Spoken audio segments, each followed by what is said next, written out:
Pope Francis has defended his public silence over the plight of Rohingya Muslim refugees during his visit to Myanmar. He urged respect for each ethnicity and its identity during a speech in the Southeast Asian country, but stopped short of making specific reference to what the UN has labeled a textbook campaign of ethnic cleansing, with more than 620,000 Rohingya having fled Myanmar's Rakhine state amid a military crackdown in recent months. The pontiff waited until he was in Bangladesh on Friday before even mentioning the persecuted Muslims by name. However, he told reporters aboard the papal plane on Saturday that he was confident his message had been heard during private meetings with Myanmar's leader Aung San Suu Kyi and military chief Min Aung Hlaing. Explained the Rohingya refugee crisis video. Full special report. Rohingya refugee crisis. He said it's true. I didn't have the pleasure of slamming the door in their face publicly with a denunciation. But I had the satisfaction of dialogue, and letting the other side dialogue, and in this way the message arrived.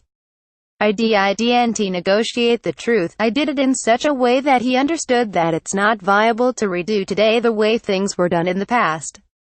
It was a good meeting. Civilized. And even there, the message arrived. Following talks with the Pope, Ms. Suu Kyi referred to the Rohingya crisis as the situation in the Rakhine state which had captured the attention of the world. Pope urges forgiveness for ethnic violence. Video. What's the reaction been to the Pope's Myanmar visit? She has received international condemnation for a failure to speak out over Asia's worst refugee crisis in decades, but the pontiff appeared to have sympathy for her position, as the Nobel Peace Prize winner has no power over the generals her government shares power with.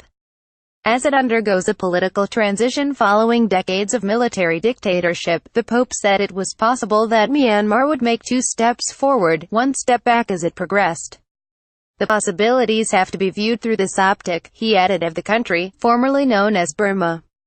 Video. Pope mentions Rohingya by name for the first time last month. Sky News broadcast the first independent evidence from Myanmar's Rakhine state, laying bare the shocking deprivation and desperation among the thousands of stranded Rohingya.